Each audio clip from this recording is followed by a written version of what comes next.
Welcome, everyone. Thank you very, very much for being here. My name is Mary Bonauto. I'm the Civil Rights Project Director at Gay and Lesbian Advocates and Defenders based here in Boston. We are here today with our extraordinary plaintiffs and extraordinary legal team because the time has come to challenge a discriminatory federal law. This law deliberately punishes same-sex couples who join in marriage and the states that marry them. This law is Section 3 of the 1996 Federal Defense of Marriage Act, also known as DOMA. This is the only federal law in our nation's history to deny the existence of one set of marriages licensed and certified by a state. As a result, DOMA Section 3 denies all federal legal rights and protections associated with marriage to same-sex couples legally married by their state. We filed a lawsuit in federal district court in Boston earlier this morning on behalf of these married couples and widowers, all from Massachusetts. We seek a declaration that the DOMA law cannot constitutionally be applied to these plaintiffs in the areas of federal income taxation, Social Security, federal employee and retiree benefits, and with respect to the issuance of passports. Love and commitment is what brought all of these people to marriage, but federal discrimination against their families and the harms it caused is what brought them to GLAAD.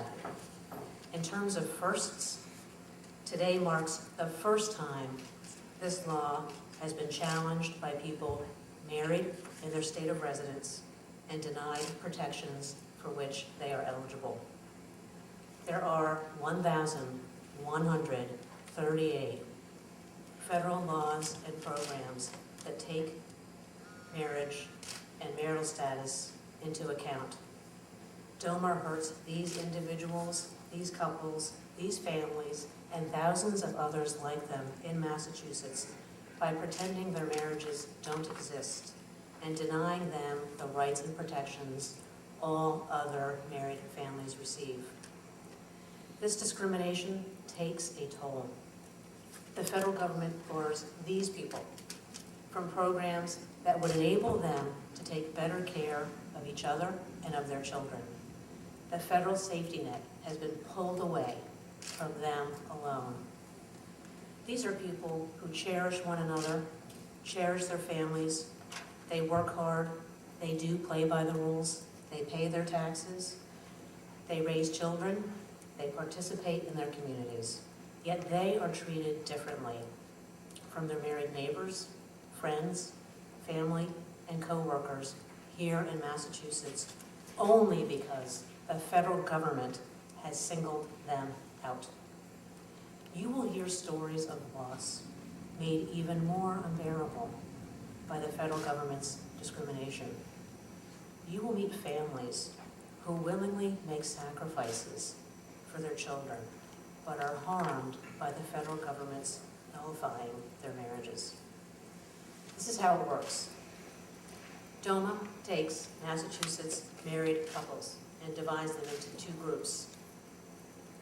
There are those who are respected by the federal government and receive all federal rights and protections, and there are those who are effectively unmarried by DOMA and denied all federal rights and protections. There is no adequate justification for the federal government to single out marriages of gay men and lesbians for discrimination and deny them protections across the board. None. What does our suit argue? That this law violates the federal government's promise of equal protection contained in the Fifth Amendment of the United States Constitution. What also makes this DOMA law so extraordinary is how the Congress stepped beyond its proper role when it passed it. Only states issue marriage licenses, not the federal government. This case seeks to restore to these married couples the same rule that applies to other married couples: federal respect for state determinations of marital status. And let me be clear about some other points. This case is about one thing. It is about the relationship between the federal government and a class of people who are already married by their state. This lawsuit does not affect how any other state treats the marriages of these couples. This lawsuit will not change any other state's marriage laws. This suit will not result in a federal fundamental right to marry. And I will also note that federal recognition of these marriages would bring revenues into the United States Treasury. The Congressional Budget Office reported that marriage for same-sex couples nationwide would increase federal revenues by $1 billion a year through 2014. This case, plain and simple, is about the federal government ending its discrimination against these married couples and thousands like them here in Massachusetts. Let's remember that DOMA passed 8 years before people started marrying in Massachusetts. No one knew then the harm that law would do to families, to couples, to children.